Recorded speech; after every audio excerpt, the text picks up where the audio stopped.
Suscríbete al canal, activa la campanita de notificaciones y dale me gusta a este video ahora mismo. El disparo que acabas de oír no fue de celebración.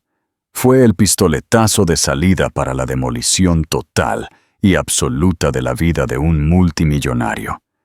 ¿Estás listo para presenciar su caída? El precio de la arrogancia.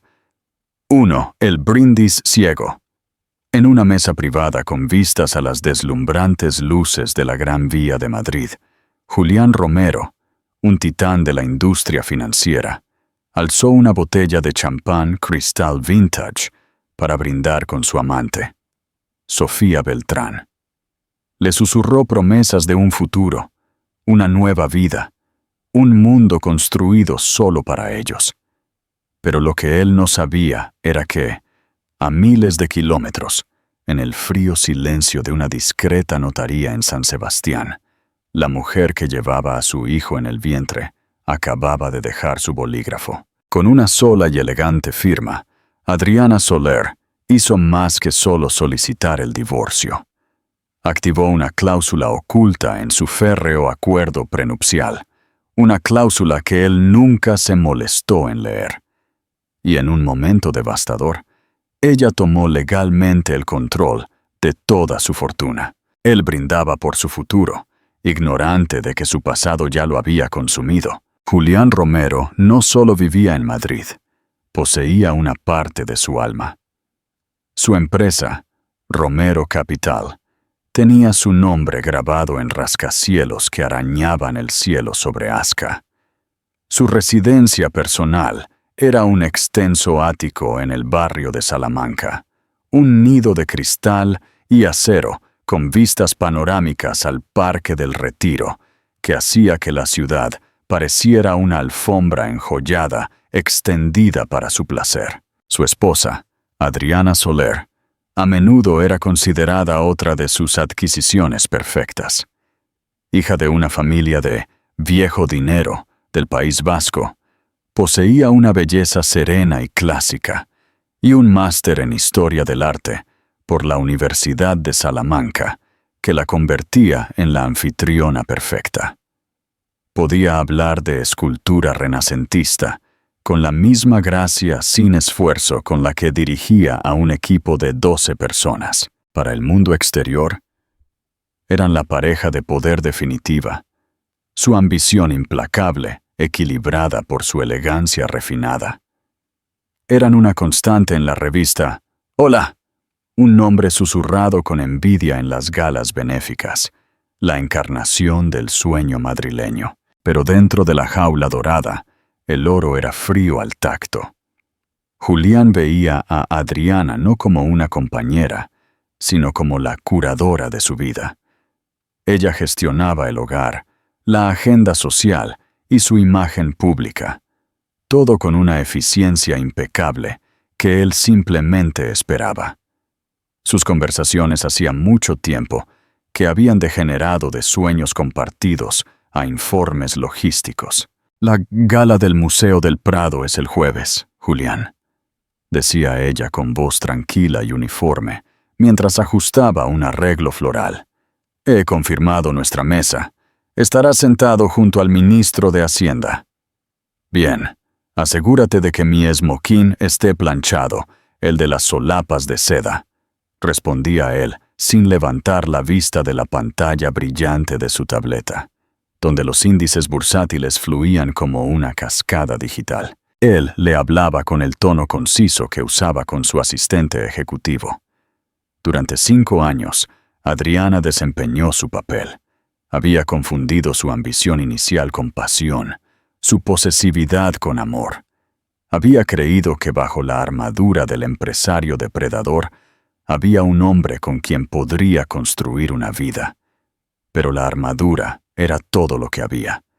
Era un hombre que coleccionaba cosas hermosas: arte, coches, empresas, una esposa, y esperaba que permanecieran impecables y en silencio. La soledad era una entidad en sí misma, un huésped silencioso y constante en su cavernosa casa. Ella caminaba por los pasillos de mármol, sus pasos resonando en el silencio, sintiéndose como un fantasma en su propia vida.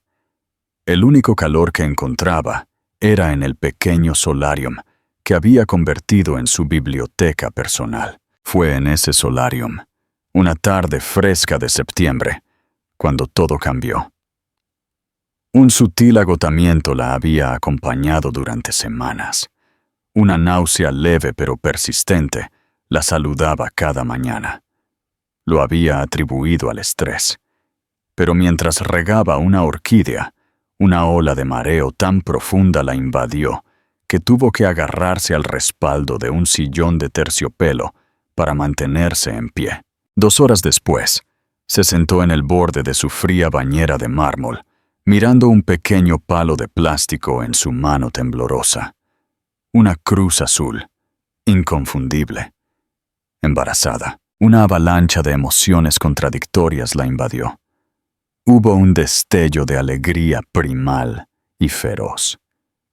Un bebé, una vida, una parte de ella que no era poseída ni curada por Julián, pero fue instantáneamente seguido por una ola de terror frío. ¿Cómo podría traer un hijo a este vacío emocional? ¿Qué clase de padre sería Julián? Un hombre que veía a la familia como un legado, una dinastía, no como una fuente de amor y calidez. Decidió decírselo esa noche. Hizo que su chef privado preparara su comida favorita. Vieiras selladas, seguidas de un solomillo de wagyu añejo. Eligió una botella de su Burdeos preferido, un Chateau Margaux de 1998. Quería que todo fuera perfecto. Un aterrizaje suave para la noticia que esperaba que uniera el abismo entre ellos. Él llegó tarde a casa, como de costumbre, quitándose el abrigo a medida y tirándoselo a la ama de llaves, sin decir una palabra. Entró al comedor, aflojándose la corbata. «Día largo», gruñó, sentándose a la cabecera de la larga y pulida mesa. «Lo entiendo», dijo Adriana suavemente. «Esperaba que pudiéramos hablar. ¿Es sobre la gala? Porque te dije que no soporto otro de los discursos interminables de tu primo». «No, no es sobre la gala», dijo ella, con las manos entrelazadas en su regazo. «Es algo importante, algo personal». El chef sirvió las vieiras. Julián las picoteó, sus ojos ya desviándose hacia el teléfono que había colocado en la mesa junto a él. «Solo dímelo, Adriana. Tengo una llamada temprano con la oficina de Tokio». Tomando una respiración profunda, ella lo miró directamente, con el corazón latiéndole con fuerza. «Julián, estoy embarazada». El silencio que siguió fue denso y absoluto. Él dejó de masticar. Lentamente, dejó el tenedor y la miró. Realmente la miró por primera vez en toda la noche, pero la expresión en sus ojos no era de alegría, ni de sorpresa, ni siquiera de curiosidad. Era de cálculo. Se recostó en su silla, una sonrisa lenta e inescrutable extendiéndose por su rostro.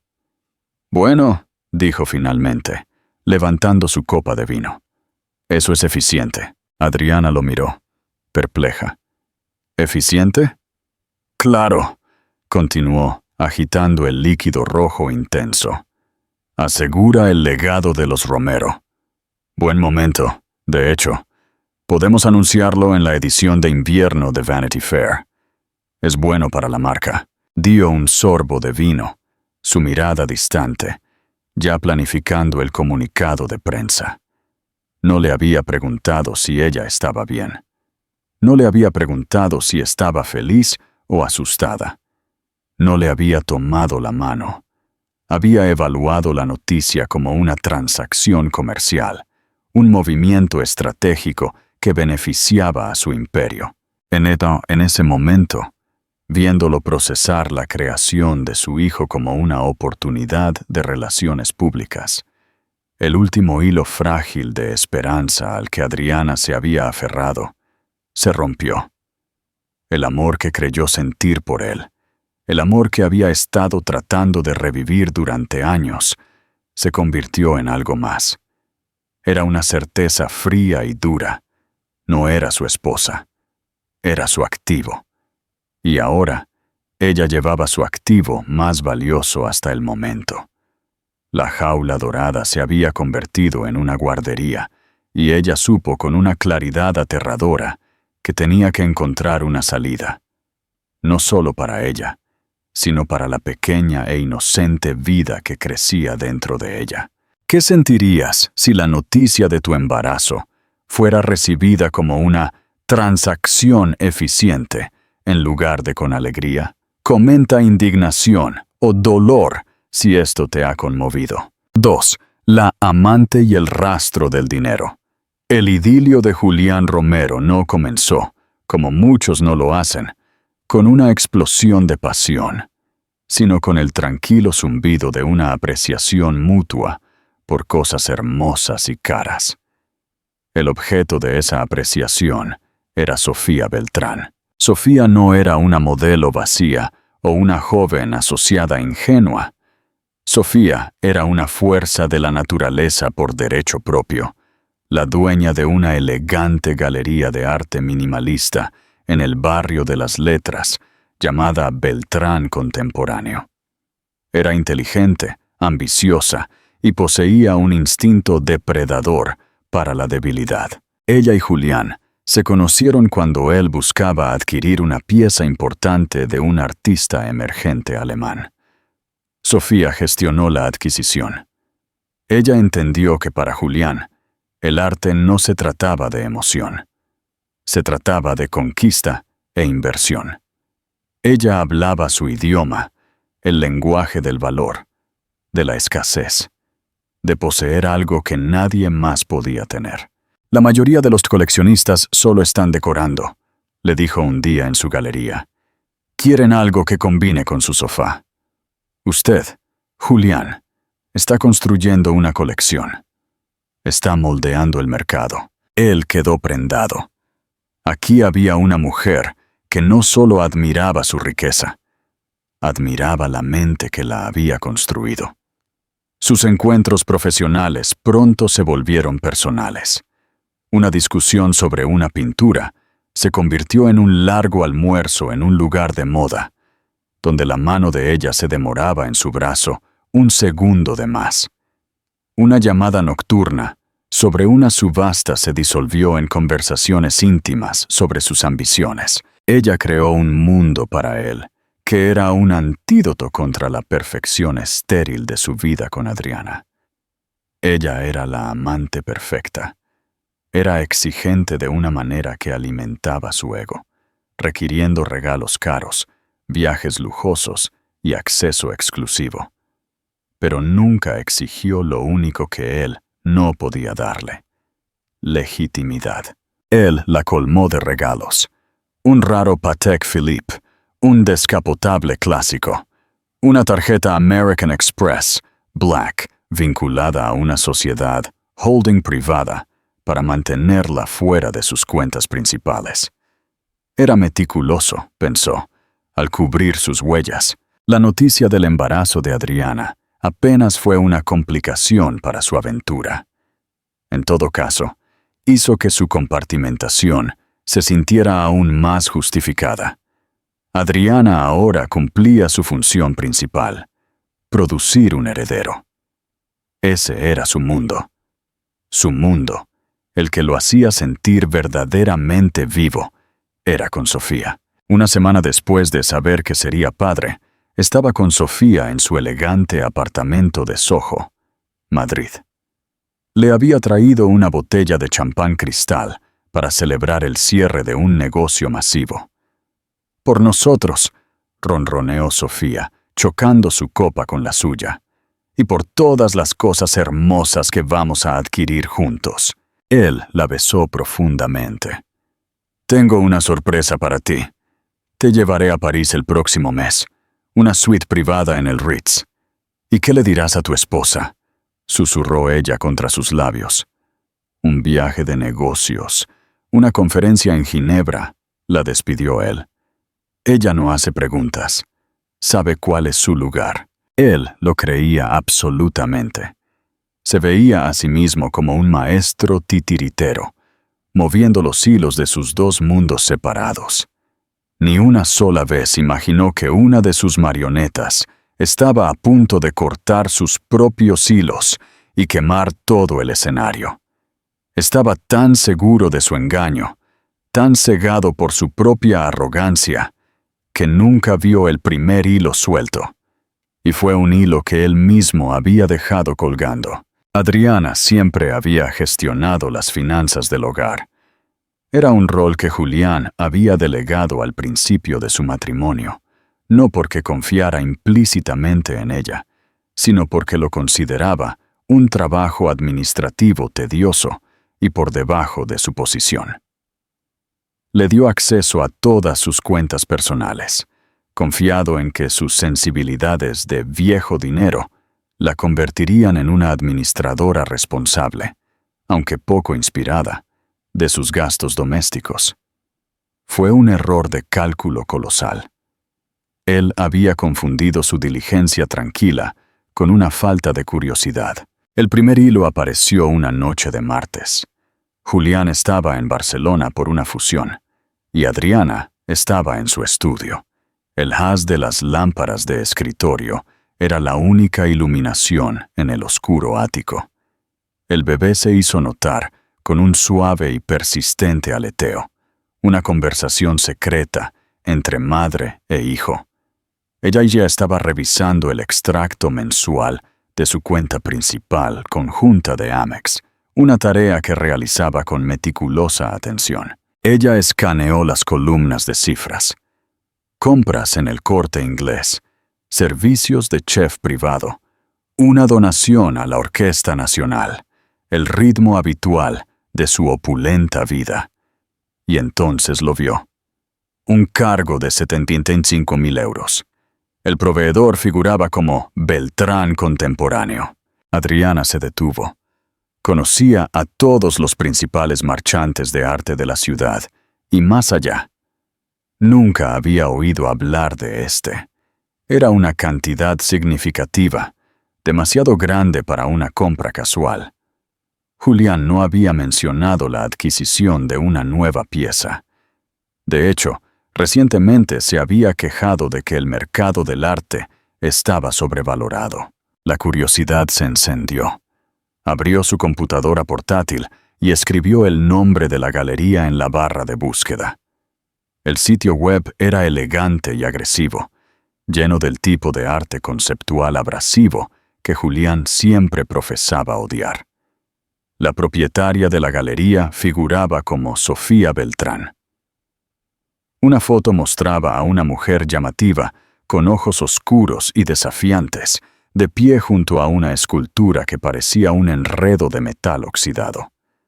Una sensación incómoda, fría y aguda le punzó el corazón a Adriana. Era solo un cargo. Podría ser cualquier cosa. Trató de racionalizar la sospecha, pero era un hilo suelto en un tapiz perfecto, y sus dedos no pudieron evitar tirar.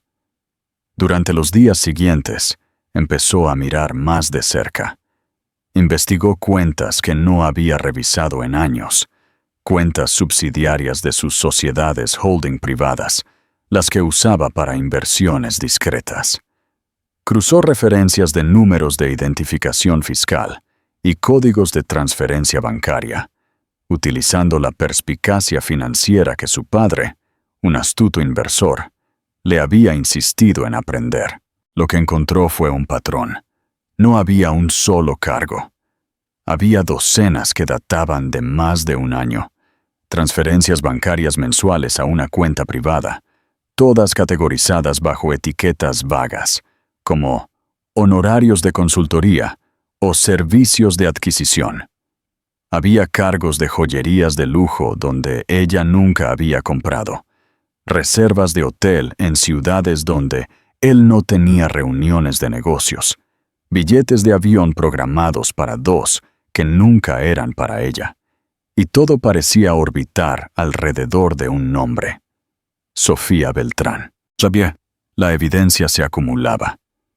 cada descubrimiento un pequeño y afilado corte, pero todo era circunstancial. Los datos financieros podían explicarse. Julián era un maestro de la negación plausible. Ella sabía que necesitaba algo irrefutable. Necesitaba verlo. La decisión de contratar a un investigador privado se sintió como una traición a la mujer que solía ser, la mujer que creía en la privacidad y la confianza. Pero esa mujer se había ido.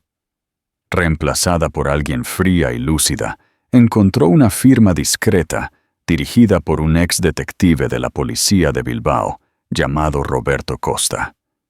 Se reunió con él en un café sin pretensiones en otro distrito.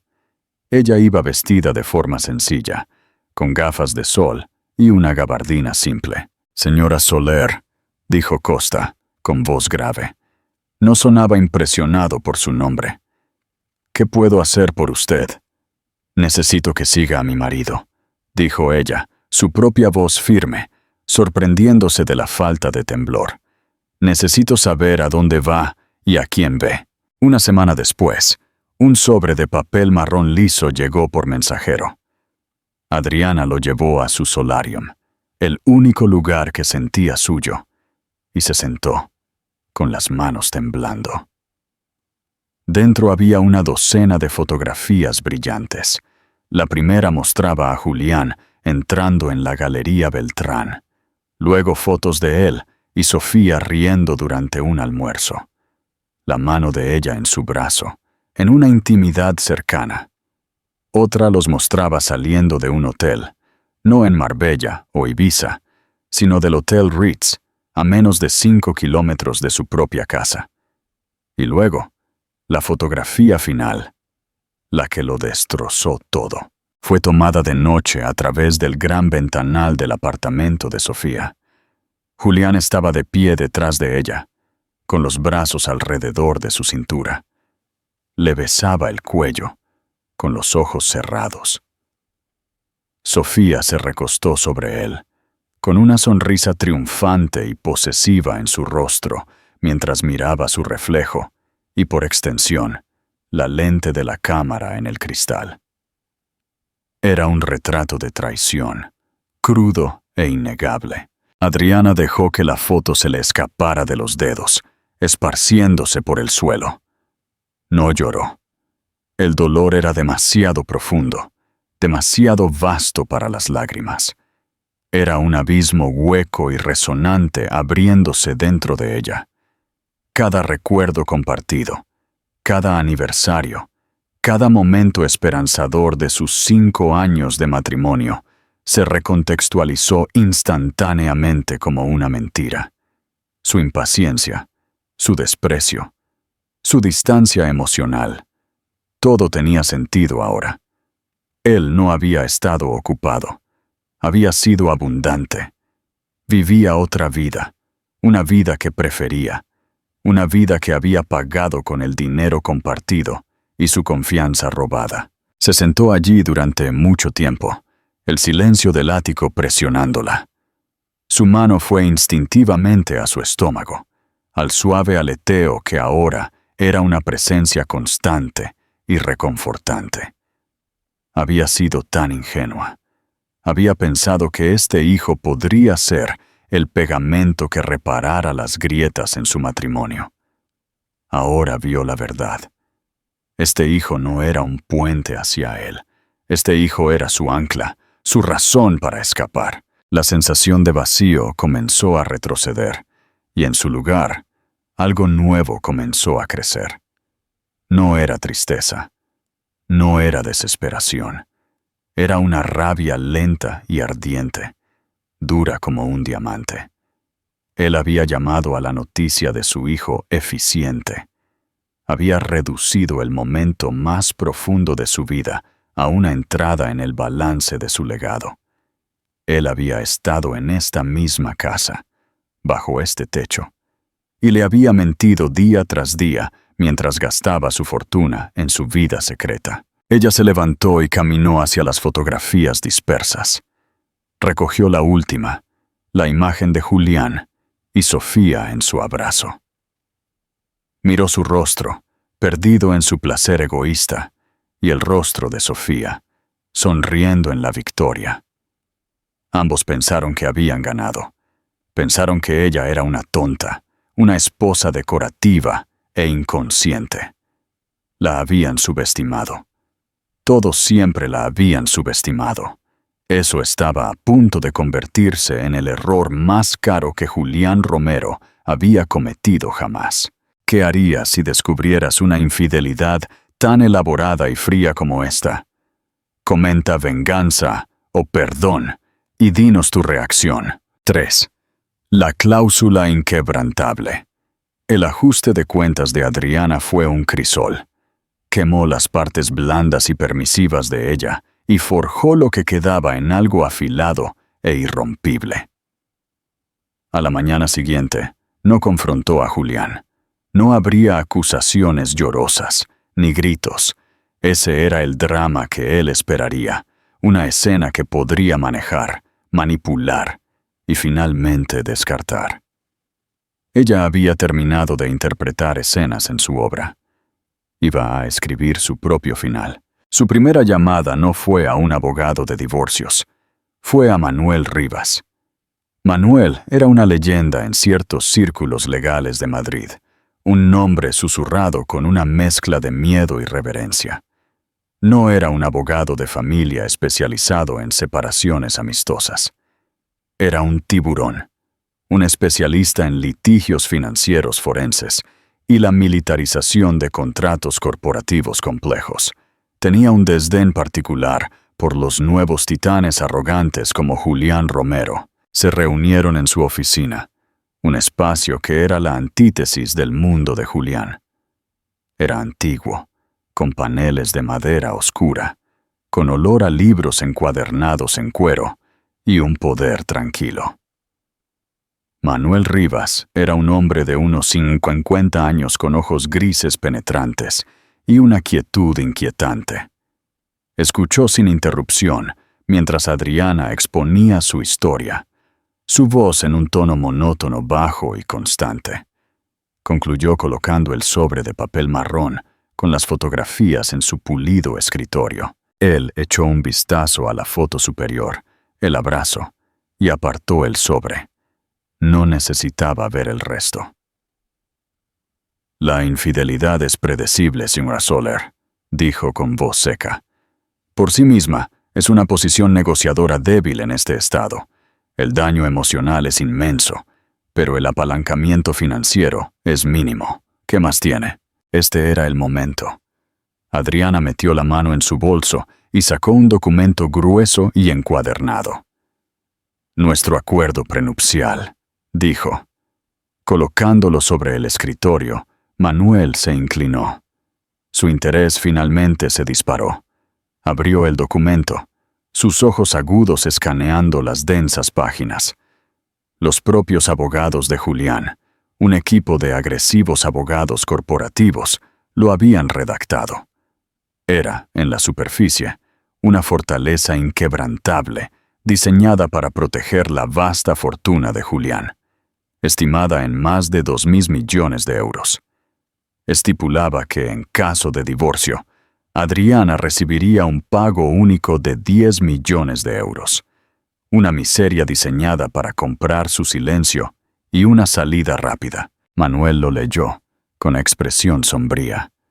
Esto es brutal, señora Soler. Está diseñado para dejarla con casi nada. Siga leyendo, dijo Adriana con calma. Página 47, artículo 12. Manuel pasó a la página. Sus ojos se entrecerraron mientras leía la cláusula, y luego la leyó de nuevo. Una sonrisa lenta y lobuna se extendió por su rostro. Miró a Adriana, viéndola por primera vez no como una víctima, sino como una depredadora. Dios mío, susurró. La cláusula de legado era una pieza de lenguaje estándar que los propios abogados de Julián habían insistido en incluir. Una adición estándar para los patriarcas que construían dinastías.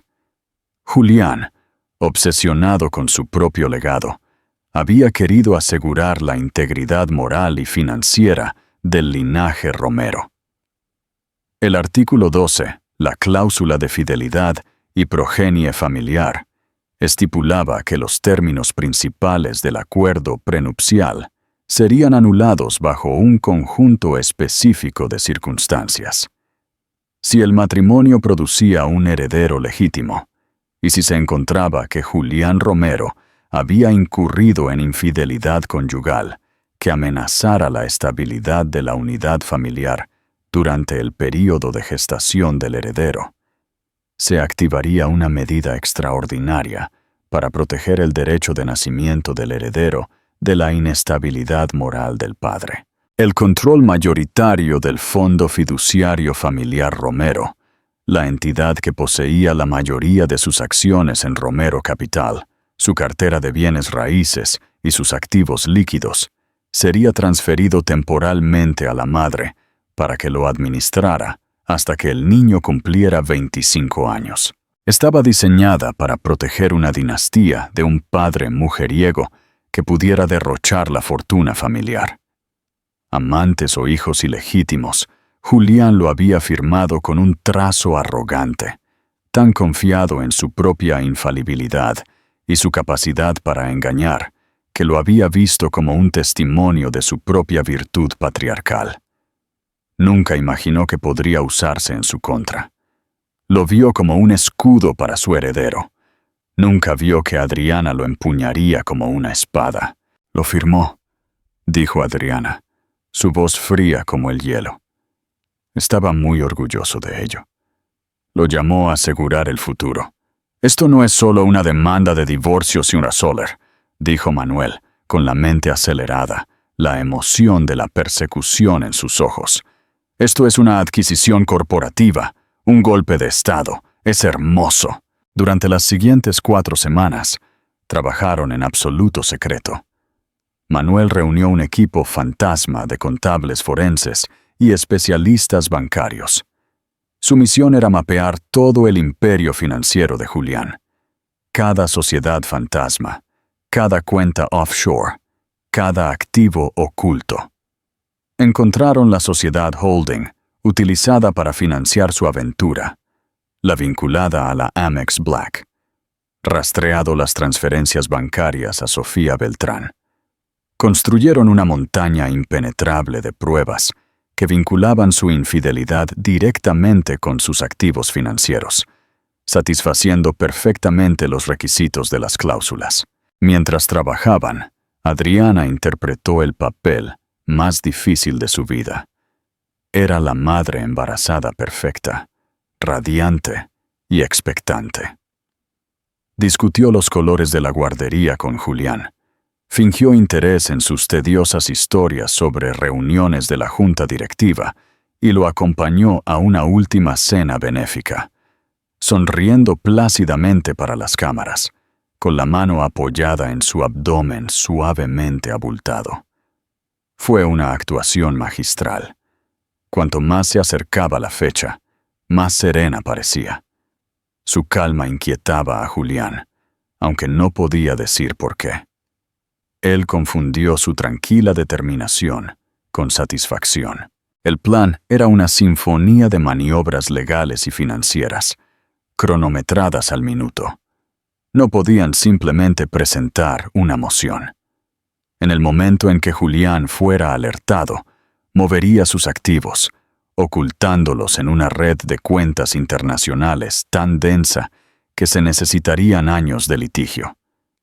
La transferencia de control tenía que ser instantánea y absoluta. Manuel Rivas preparó un conjunto de documentos. No eran papeles de divorcio. Se enmarcaban como una actualización estándar del Fondo Fiduciario Familiar Romero, algo que un padre responsable haría para optimizar su patrimonio para su hijo nonato. Había docenas de páginas de densos términos legales, pero enterrados dentro de ellos estaban los documentos desencadenantes, la ejecución de los poderes otorgados por el artículo 12, la transferencia irrevocable de los derechos de voto de sus acciones, y el nombramiento legal de Adriana como única fideicomisaria.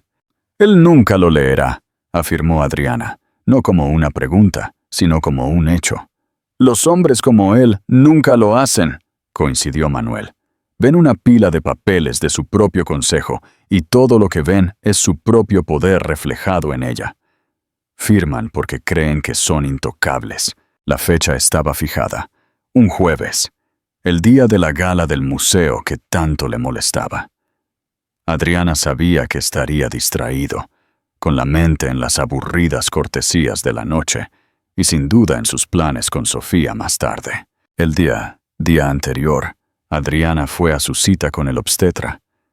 Yació en la habitación oscura, el gel frío en su abdomen, y observó la imagen granulada en blanco y negro en la pantalla. Una pequeña y perfecta columna vertebral, una cabeza, el poderoso y frenético latido de un pequeño corazón. Las lágrimas corrieron por su rostro, las primeras lágrimas que derramaba en un mes. No eran lágrimas de tristeza o ira, eran lágrimas de amor feroz y protector. «Esto lo hago por ti», susurró a la imagen en la pantalla. «Nunca serás solo un activo. Estarás a salvo. Serás libre». Ya no solo escapaba. Estaba construyendo una fortaleza para su hijo. ¿Crees que Adriana estaba siendo una depredadora? ¿O una madre protegiendo a su hijo? Comenta estratega o víctima para unirte a la conversación. 4. El golpe de estado silencioso. El día de la firma fue una obra maestra de la banalidad orquestada. El tiempo era de un azul plácido e indiferente, el tipo de día de otoño madrileño que se sentía lleno de promesas. Para Julián Romero, la promesa era de una tarde que comenzaría con una tediosa pero necesaria aparición en la gala y terminaría en los brazos de Sofía Beltrán. Para Adriana, era la promesa de liberación. Se despertó temprano, con un tranquilo zumbido de energía bajo su exterior sereno. Eligió su atuendo con deliberado cuidado, un vestido de cachemir color crema simple, pero elegante. Era modesto, maternal y completamente inofensivo. Era el disfraz para el acto final de su actuación, como la obediente señora Romero. Julián estaba, predeciblemente, de mal humor. Se paró frente a su vestidor, frunciendo el ceño ante su colección de smokines. «Odio este evento», refunfuñó, sacando uno. «Todos esos pavos reales engreídos y conversaciones aburridas. Son 4 horas que nunca recuperaré». «Es importante para la marca, Julián», dijo Adriana suavemente al entrar. «Y te ves tan apuesto cuando estás allí». Ella le ajustó el nudo de la corbata, que aún no se había puesto, un pequeño gesto de esposa que pareció calmar su ego. «Supongo», concedió. «Solo asegúrate de que nos vayamos en el momento en que sea aceptable. Tengo una reunión temprano mañana». Era su mentira estándar para una noche con Sofía. «Claro, cariño», respondió ella. Su sonrisa nunca flaqueó. Más tarde esa tarde, precisamente a las 3:15 p.m., Adriana entró en la oficina de Julián. Era su santuario, una habitación de cuero oscuro, cromo pulido y un escritorio imponente que parecía una losa de mármol negro. Él estaba en una conferencia telefónica, paseando y ladrando órdenes. Él la instó a esperar, levantando un dedo, molesto por la interrupción. Adriana se sentó pacientemente en una de las sillas de visita, su bolso de cuero presionado contra su regazo. Esperó 10 minutos, proyectando un aura de alguien que no tenía nada más importante que hacer que esperar la conveniencia de su marido. Por dentro, su corazón latía con fuerza contra sus costillas, un pájaro frenético batiendo contra la jaula de su pecho. Este era el momento crítico. Si se resistía, si elegía leer, si incluso un destello de sospecha cruzaba su mente, todo el plan colapsaría. Finalmente colgó el teléfono. «¿Qué pasa, Adriana? Estoy tan abrumado». «Siento mucho molestarte, cariño», comenzó ella, su voz suave y apologética. «Es solo que los abogados enviaron esto. Dijeron que necesitabas firmarlos antes del final del día». Ella abrió su bolso y colocó la gruesa pila de documentos sobre su escritorio. Encima había una carta de presentación del socio principal de su propia firma de abogados de confianza, un nombre al que Julián pagaba una retención multimillonaria. Manuel Rivas había anticipado esto brillantemente, convenciendo a un asociado junior, fuertemente endeudado, de la firma para generar el membrete y un resumen estándar. El resumen describía los documentos como el Fideicomiso Provisional Romero, una actualización para salvaguardar los activos de su hijo nonato. Julián echó un vistazo a la carta de presentación, sus ojos escaneando el logotipo familiar. Gruñó un reconocimiento. Claro, la actualización del fideicomiso. Lo había olvidado.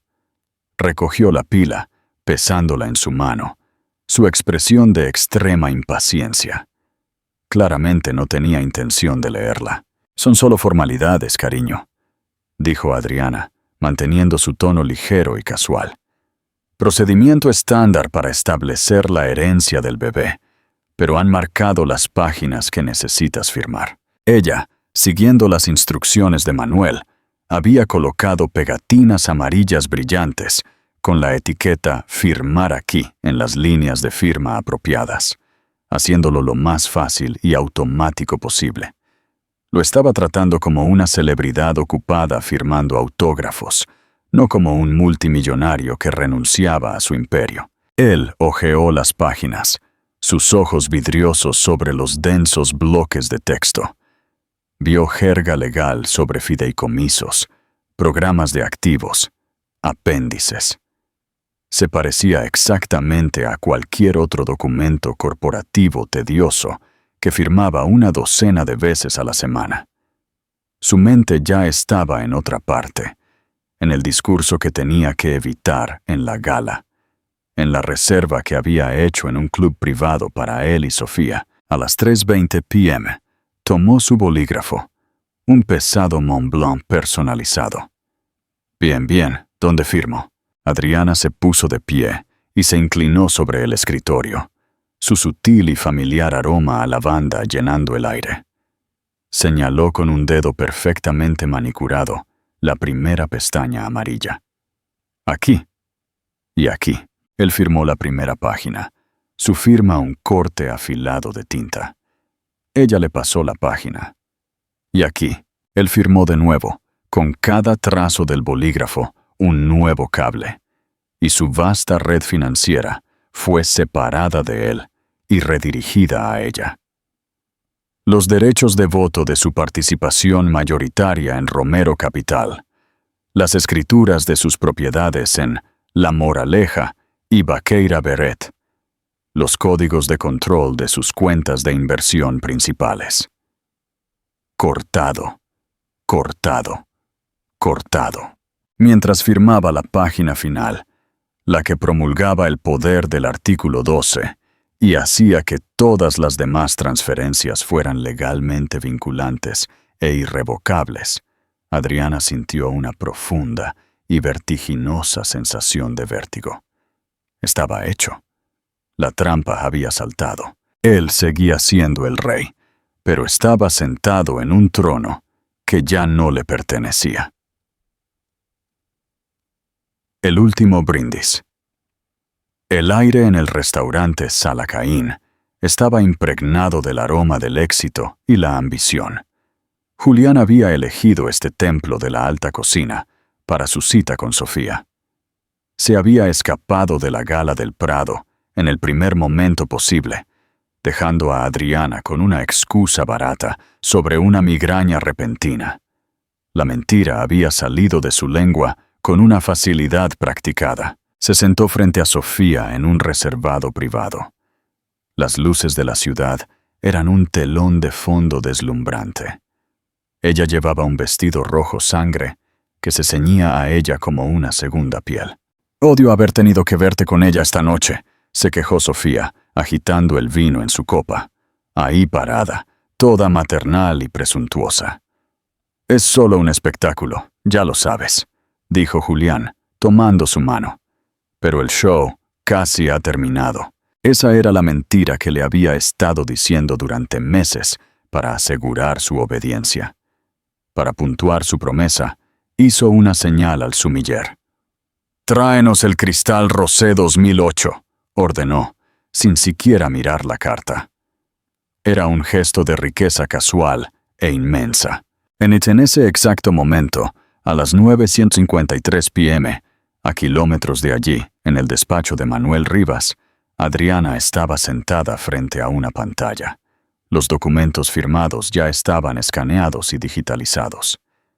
«Los códigos de autorización han sido autenticados», dijo Manuel, asintiendo a Adriana. «Tenemos luz verde. Ejecutamos a mi señal». Adriana tomó una respiración profunda. Su mano descansó sobre su vientre. Este era el punto de no retorno. «Ahora», dijo ella, con voz clara y firme. «Ejecuta». De vuelta en el restaurante, el sumiller llegó con el champán.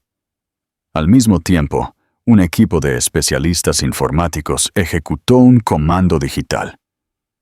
Las credenciales biométricas de Julián Romero para los servidores de Romero Capital fueron revocadas instantáneamente. Las llaves digitales de su propio reino ahora eran inválidas. Mientras el champán llenaba su copa, se ejecutó un segundo comando. La transferencia irrevocable del control de voto de sus acciones mayoritarias, autorizada por su propia firma esa tarde, fue presentada electrónicamente ante la CNMV. En papel, seguía siendo el CEO. En realidad, era un fantasma que podía ser expulsado en cualquier momento. Julián alzó su copa. Las burbujas capturaban la luz. «Un brindis», dijo él, «por los nuevos comienzos, por un futuro libre de obligaciones tediosas.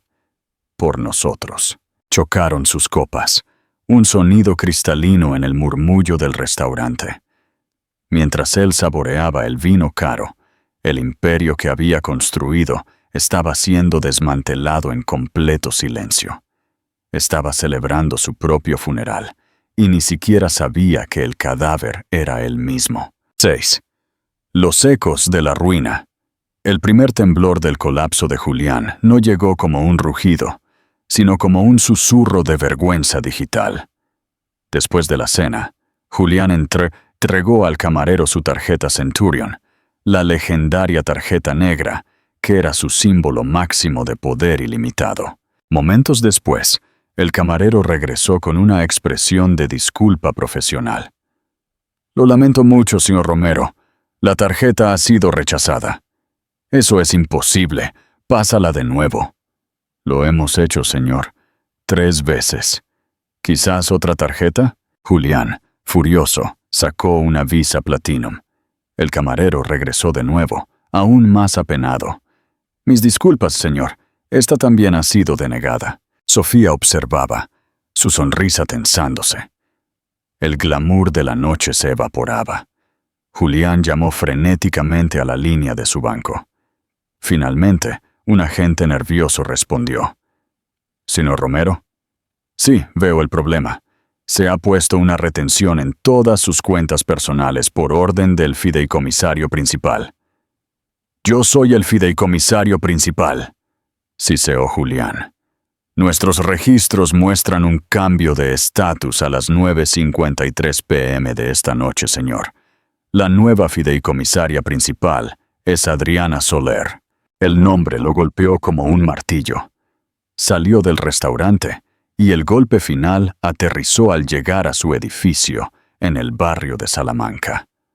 El portero, que lo había saludado por su nombre durante años, le bloqueó el paso. Lo siento, señor Romero. No puedo dejarle subir. ¿De qué demonios hablas, Miguel? Yo vivo aquí.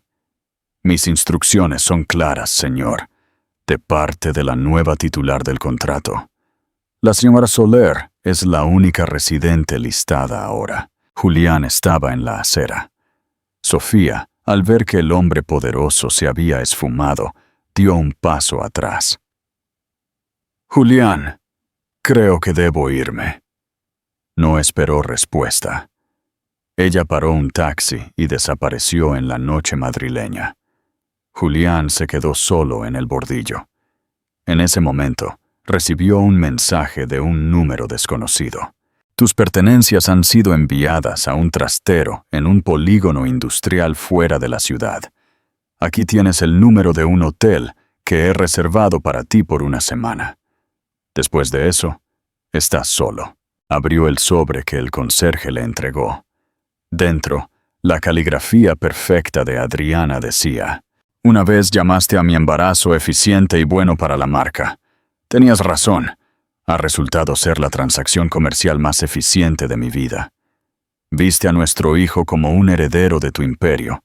En cambio, este niño ha sido el instrumento de mi liberación y tu caída. Me subestimaste, Julián. Me viste como un objeto hermoso. De todas tus adquisiciones, yo fui la única que tenía una mente propia. 7. El arquitecto de la justicia.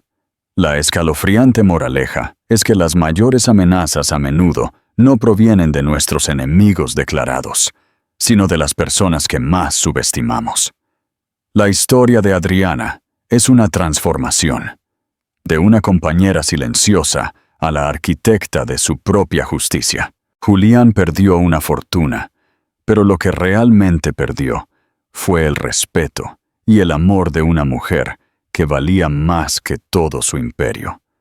Al final, el dinero compra edificios, pero solo la integridad construye un hogar. Adriana no solo recuperó su libertad, le dio a su hijo un futuro donde no tendrá que crecer bajo la sombra de la arrogancia de su padre. Muchas gracias por acompañarnos en esta saga. ¿Qué te ha parecido el golpe maestro de Adriana? ¿Crees que Julián recibió lo que merecía o fue demasiado lejos? Deja tu comentario abajo y califica la historia del 0 al 10. No olvides suscribirte, darle like y activar la campanita para no perderte el próximo drama de la vida real que descubriremos. Hasta la próxima. ¿Te gustaría que la próxima historia fuera sobre el millonario que fingió ser pobre para probar a su novia? Dímelo en los comentarios.